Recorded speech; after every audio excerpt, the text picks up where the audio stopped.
Hello বন্ধুরা, কেমন আছো? আশা করি সবাই খুব ভালো আছো।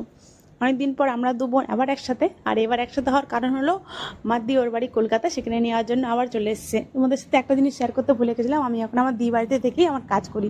আর এখানে দেখতে পাচ্ছি সব পুচকু পাচ করে খেলা করছে। তার মধ্যে আমাকে দি বললো, যা তুই কোন ডালের বড়া করবি না করে না। আমি দৌড়ে চলে আসলাম রান্নাঘরে।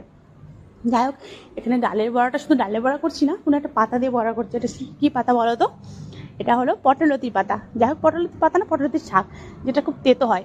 আমার ভাজা খুব ভালো লাগে, বড়াও ভালো লাগে, কিন্তু সেদিনকে আমি কী করেছিলাম, সেদিনকার ডালের থেকে পাতাটা খুব বেশি দিয়ে দিয়েছিলাম। আর আমার দিয়ে আছে একেবারেই তেতো পছন্দ করে না, তবু বড়া করবো বলে খেতে রাজি হয়েছিল, কিন্তু আমি এতটাই পাতা দিয়ে দিয়েছিলাম ও খেতে পারছিল না ফার্স্ট টাইম।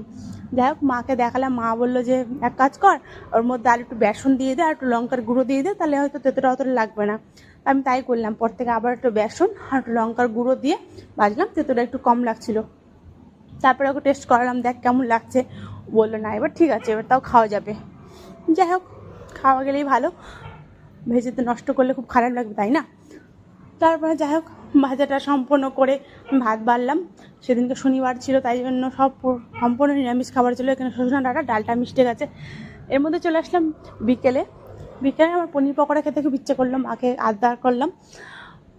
মাকে আবদার করাতে মা কি না করবে তা কখনো হয়? যাই হোক, মা পনিরও দিল। দিকে বললাম, তুই পনির পকোড়াটা ভাজ, তোরাতে পনির পকোড়া খেতে খুব ভালো লাগে। অ্যাকচুয়ালি আমি পনির পকোড়া অত ভালো বানাতে পারি না। আমি এমনি মোটামুটি রান্না ভালো পারি, কিন্তু পকোড়া টকোড়া আমি অত ভালো পারি না। যাই হোক, ও পনির পকোড়াটা করলো, একটা একটা করে ছাড়া পাই হয়ে গেছে। আর তার মধ্যে একটা লেটেস্ট জিনিস দেখো, আমার মা এদিকে আমার লাগেজ রেডি করছে। লাগেজ মানে জামা কাপড়ের না, দেখতেই পাচ্ছ, বিস্কিট উপরে। এর মধ্যে বিস্কিট আছে, ছাতু আছে, মুড়ি আছে সরি, চিড়া আছে, সব কিছু আছে। মা তো মাই হয়, তাই না বলো? যাই হোক, আমি একটা পনির পকোড়া টেস্ট করলাম, কেমন হয়েছে বললাম, দিয়ে টেস্ট করে দেখি। আমার বললাম সেই দারুণ হয়েছে, খেলাম। আর সন্ধ্যার দিকে ভাই নিয়ে চলে আসলো সবার জন্য একটা করে আইসক্রিম। সেই আইসক্রিমটাও খেলাম। আইসক্রিম খেয়ে রাতের ডিনার করে আমরা বেরিয়ে পড়লাম বাস স্ট্যান্ডে। যাই হোক, মনটা একটু একটু খারাপ করছে, নিজের শহর ছেড়ে চলে যাব।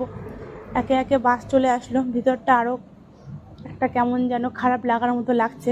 নিজের শহর ছেড়ে, নিজের মা বাবা ছেড়ে আবার চলে যাচ্ছি, কতদিন পর আসবো তার ঠিক নেই। তার মধ্যে আমাকে দি বলল, চলে আয়, আর দাঁড়াস না, বাস দাঁড়িয়ে আছে, বাস বেশিক্ষণ দাঁড়াবে না। আমি বললাম ঠিক আছে চল, যাচ্ছি। ওর পিছন পিছন আমিও হাঁটি হাঁটি পা হলাম।